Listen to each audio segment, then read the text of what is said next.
Nous vous accueillons dans cette édition au sommaire. Église, confirmation, ce dimanche 29 août en paroisse Regina Coeli de Lukanga. Plus de 500 jeunes chrétiens étaient à l'honneur. Cette confirmation a marqué le 67e anniversaire de la création de cette paroisse du diocèse de Butembo-Beni. La messe a été présidée par Monseigneur Sikuli Paluku Melkisedek, évêque de Butembo-Beni.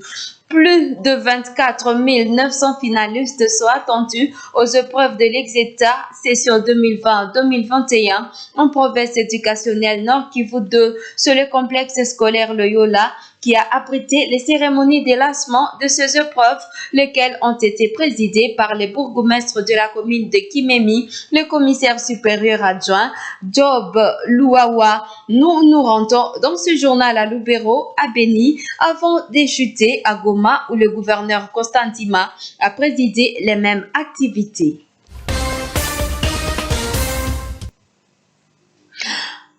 Confirmation ce dimanche 29 août 2021 en paroisse Regina Coeli de Lukanga, à l'honneur 506 jeunes chrétiens. Cette confirmation a marqué le 67e anniversaire de la création de cette paroisse du diocèse de Butembo-Beni. La messe a été présidée par Monseigneur Sikuli Paluku Melkisedek, évêque de Butembo-Beni. Dans son homélie, l'ordinaire du lieu a invité chaque chrétien à éviter la religion de l'apparence. Grâce Kakoko pour le point. Cette petite procession, conduite par le pasteur de Butembo-Beni, entouré d'une vingtaine de prêtres, marque les débuts de cette activité, ici dans la cour de la paroisse Regina Coeli de Lukanga.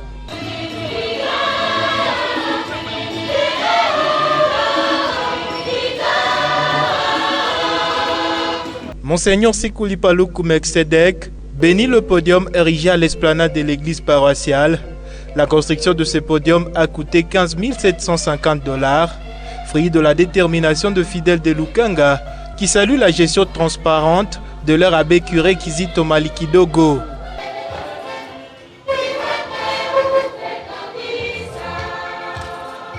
Dans son homélie, l'ordinaire du lieu appelle chaque chrétien à éviter la religion de l'apparence.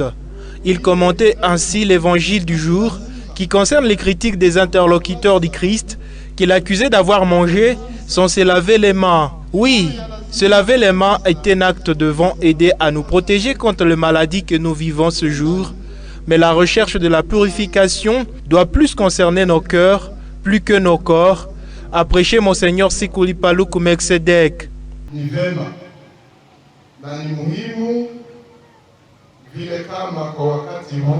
C'est juste et important à cette période de se laver les mains pour se protéger contre plusieurs maladies, particulièrement contre celle à la une. Ainsi, Jésus nous enseigne que tout celui qui se soucie de la propreté de l'aspect extérieur, qu'il fasse ainsi, surtout pour la propreté de son cœur. Au yale yanayoonekana, anamwalika kuhusika zaidi kwa kutunza roho yake. S'adressant aux confirmés, Monseigneur Sikuli Paluku Melkisedek a recommandé de ne laisser personne leur ravir la joie d'être chrétien et de surcroît catholique. Les fidèles de Lukanga ont salué les moments que l'évêque de Butembo-Beni leur a consacrés ce jour de l'anniversaire de leur paroisse pour la gloire des dieux et les saluts du monde.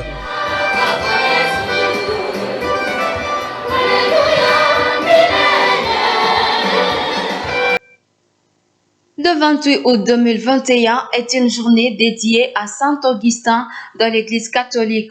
En marge de cette journée, les étudiants de l'UAC ISEA ont assisté les déplacés de guerre enregistrés à la paroisse Saint-Sacrement de Liambo. Ces apprenants leur ont apporté des vivres et non-vivres. Suivez le reportage de Sami Wayinda et Isaac Kaonga, rendu ici par Roland Kakimoa.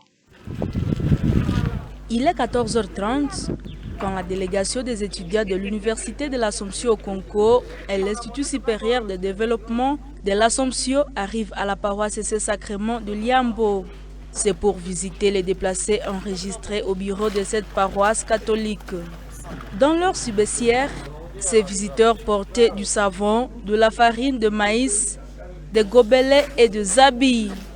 Avant de le remettre, Frère Junior Kankero, vice-président des étudiants, a donné une brève explication sur la vie de Saint-Augustin et de Sainte Monique, sa mère, que l'Église célèbre chaque 28 août.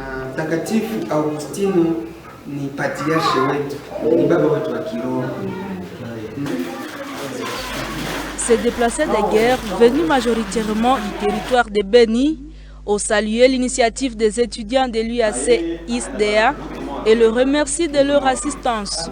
Kavo Basolene, déplacés de Mutuanka, Nzenga, appelle d'autres personnes de leur venir en aide comme ces étudiants.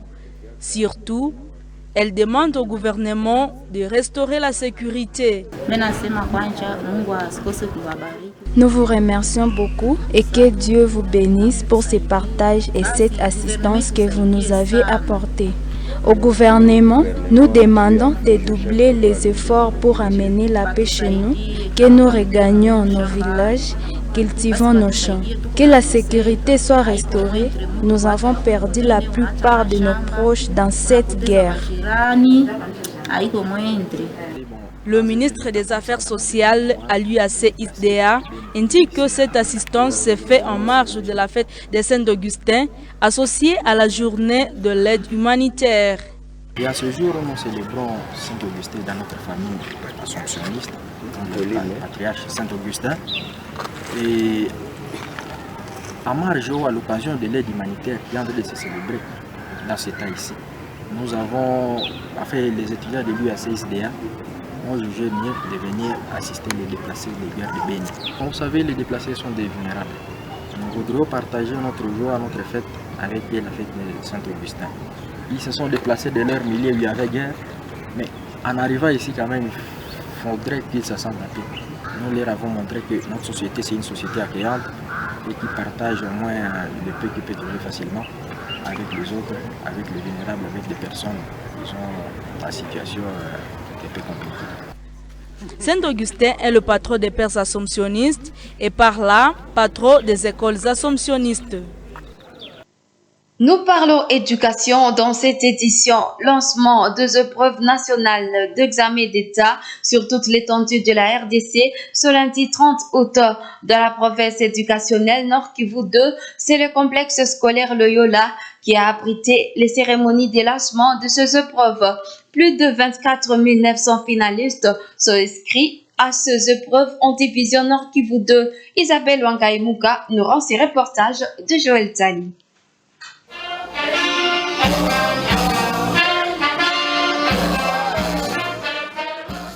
Il est 8 heures de ce lundi 30 août lorsque les autorités politico-administratives et scolaires de la ville arrivent ici au complexe scolaire Loyola. Dans cette école située au quartier Bouignolet en commune de Kimemi, elles viennent lancer les examens d'État édition 2020-2021. Mise en place terminée, commencent alors les cérémonies proprement dites. C'est l'inspecteur principal provincial IPP qui prononce les mots de circonstance. À l'en croire, plus de 24 000 élèves devraient prendre part à l'examen. Nous devons exorciser les démons de la fraude ainsi que les démons de la tricherie. Les élèves sont invités à travailler dans la discipline et à savoir que le meilleur cadeau qu'ils peuvent présenter à leurs parents, c'est le diplôme bien mérité. La province éducationnelle du Nord Kivu 2 a inscrit 24 980 candidats, dont environ 49% de filles. S'en est suivi le mot du Proved. Le directeur de la province éducationnelle Nord Kivu 2 a rassuré que des mesures ont été mises sur pied pour sécuriser les milieux en proie aux groupes armés. Et même aujourd'hui, tous nos centres d'examen d'État dans les 4 sous-divisions, notamment Beni, Oicha, Boulom et Kamango, sont sécurisés par les polices ou militaires. Venu procéder au lancement officiel, le bourgmestre de la commune de Kimemi, à au nom du maire de Butembo, insisté sur le respect des mesures barrières contre les Covid. C'est notamment le lavage des mains et le port des masques. On va tout accès à la salle d'examen. Ensuite, le représentant de l'autorité urbaine a ouvert les malles contenant les items en présence des témoins de 4 élèves.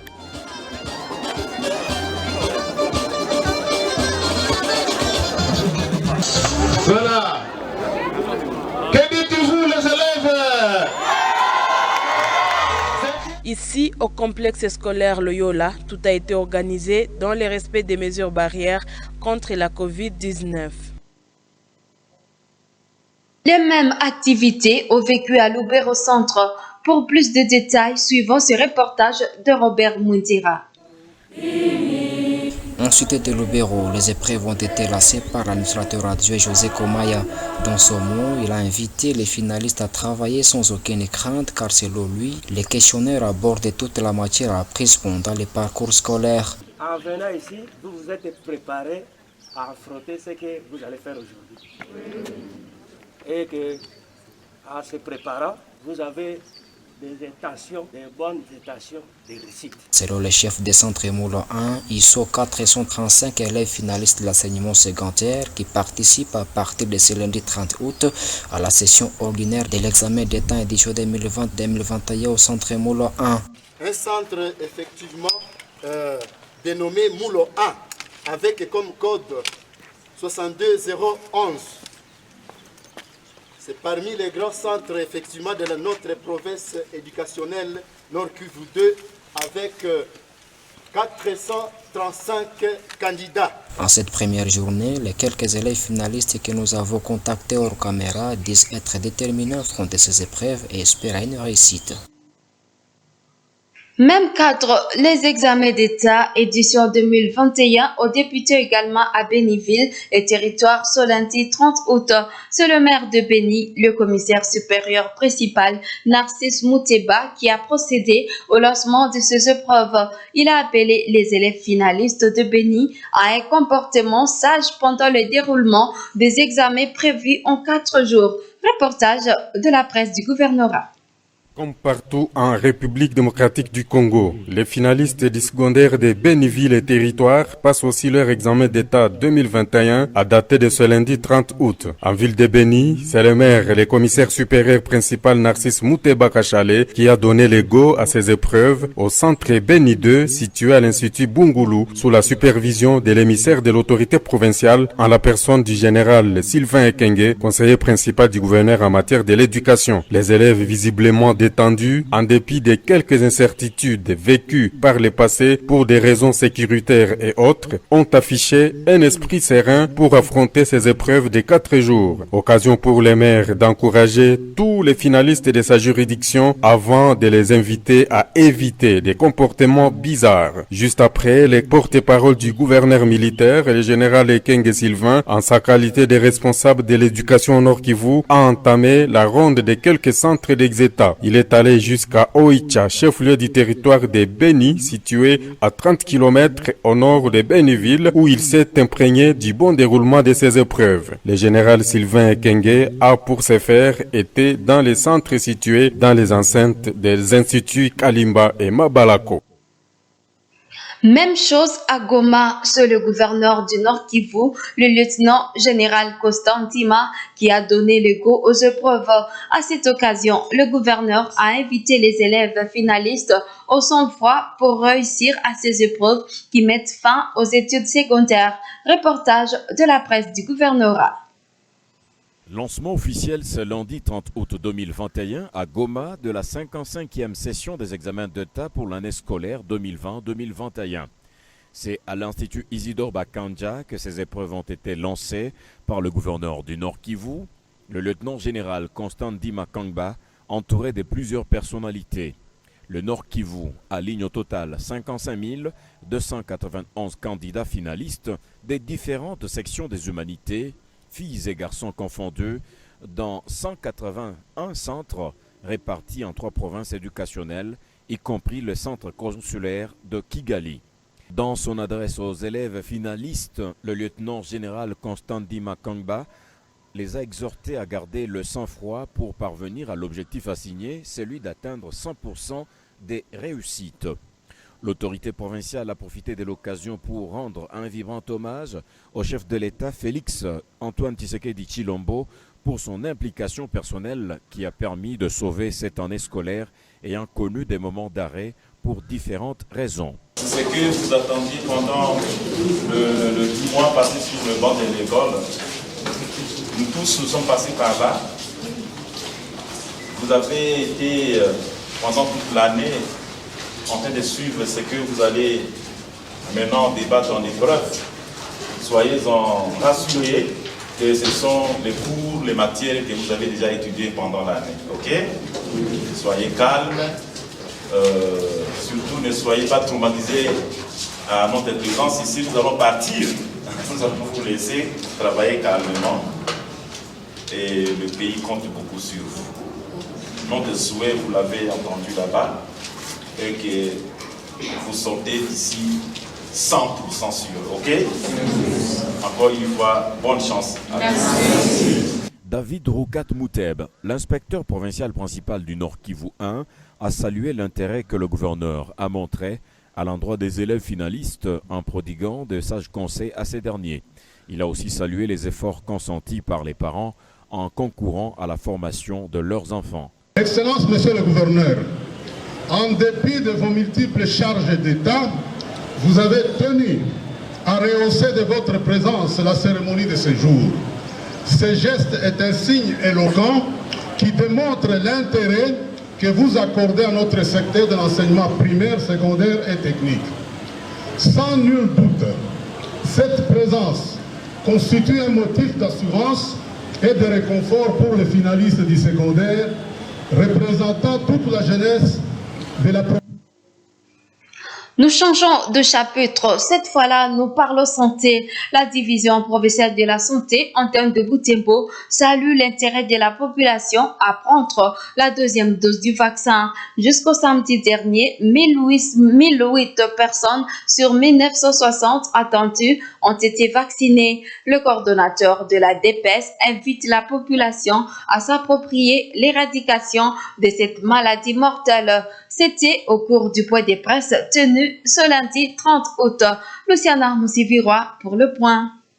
Au cours du point de presse de ce lundi, Guy Makelele s'est dit satisfait de la prise courageuse de la deuxième dose du vaccin AstraZeneca.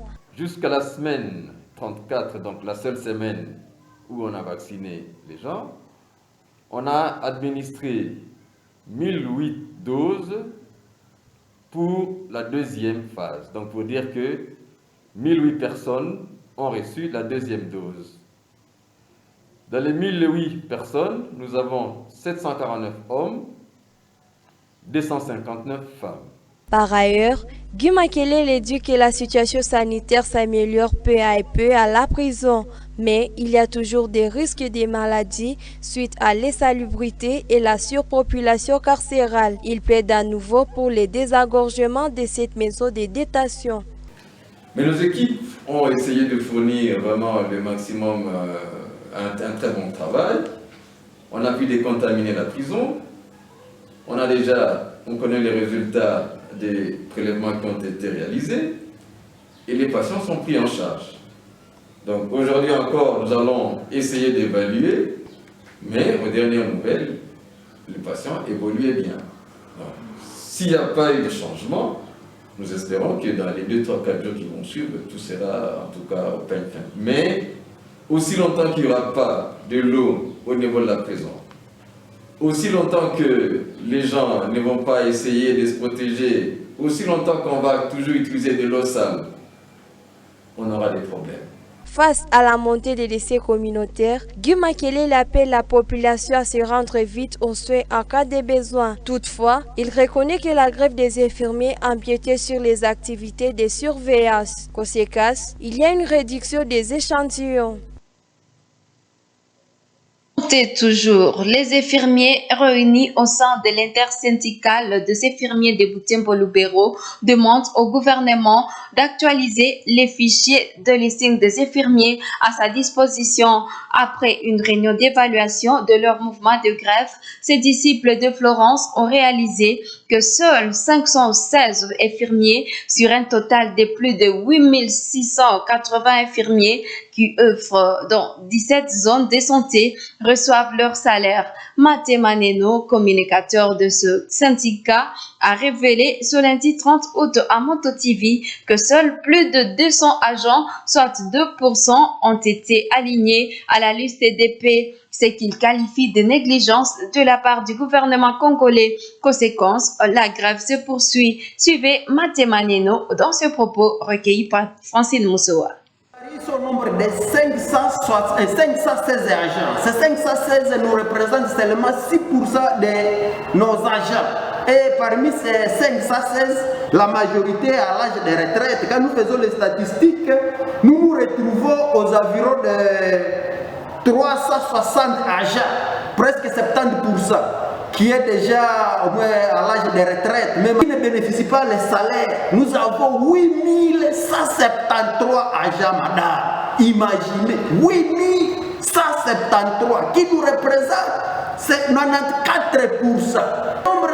Ça couvre les 17 zones de santé. Donc le pool de Butembo, les 17 zones de santé sont Butembo, Katwa, Kaina, Alimbongo, Lubero, Masereka, Musienene, Kiondo, Vohovi, Mutwanga, Kamango, Beni, Oicha, Kalunguta, Mabalako, Biena et Mangurijipa. Voilà les 17 zones qui couvrent les poules de Butembo. Certains qui reçoivent la prime de risque sont au nombre de 2836, mais malheureusement, les 2836 dont je vous parle, tous ne sont pas aussi actifs. Il y a les déserteurs, il y a les décédés, il y a aussi les fictifs. Alors quand on se dit, est-ce qu'il n'y a pas moyen qu'on puisse faire le nettoyage de ces fichiers? Imaginez quelqu'un qui est en train de faire les taxis moto ici à vie, lui passe chaque jour à la banque récupérer sa prime de risque.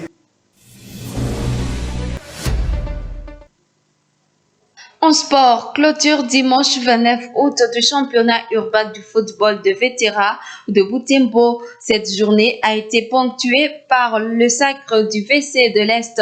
Cette équipe a battu en finale le VC Soko Peuple à la séance des tirs au but. Aline Catalico, commentaire.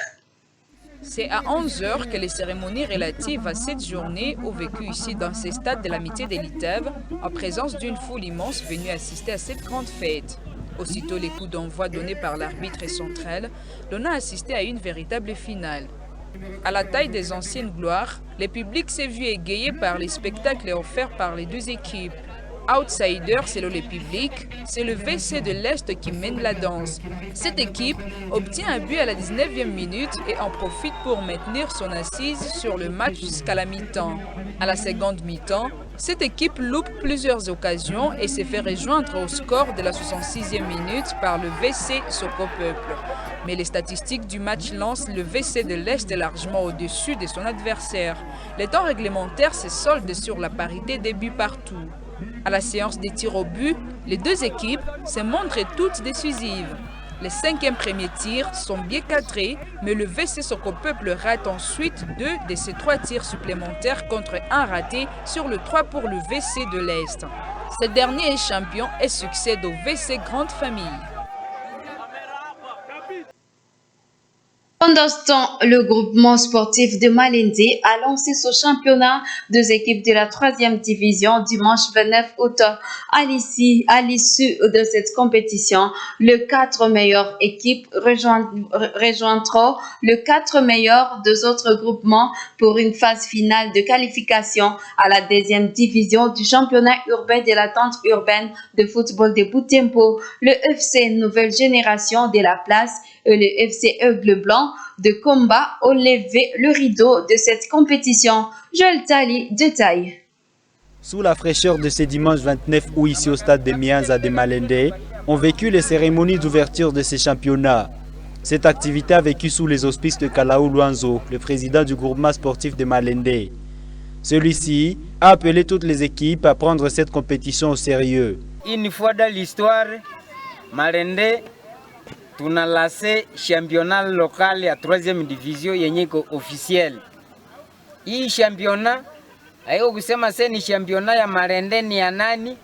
Ni ya Entente urbaine ya football ya Butembo. C'est hii championnat iko championnat officiel. C'est après que le secrétaire de l'entente urbaine de football de Butembo, venu officiellement lancer cette compétition, a exigé des athlètes un fair play mutuel avant de tirer la première balle. Maintenant, tutacheza kabumbu mzuri, tucheze tu fair play, sio kusema kuvunjana na haikunjumishwa kabumbu. Ngambo yenyewe tutacheza na tuende onesha hii mchezo wetu mzuri wapi kule mvile ya Butembo. À 16h est donné le coup d'envoi. Les deux équipes se lancent à l'assaut. L'équipe locale de la nouvelle génération à rouge et l'équipe de l'Aigle Blanc de la localité voisine des Combats Bleus. Aigle Blanc mène son adversaire du jour par 2-0 dès la première mi-temps. À la reprise, nouvelle génération réussit à marquer 2 buts, dont l'un non validé. La manche se solde alors sur le score de 2-1 à faveur de l'Aigle Blanc des Combats. Pour sa suite, l'on attend la liste des équipes affiliées avant de rendre public le calendrier complet de ces championnats. Pour l'instant, 6 équipes sont officiellement affiliées. La prochaine rencontre pourrait intervenir le mercredi 1er septembre prochain. Fin de cette édition. Merci de l'avoir suivi. Au revoir.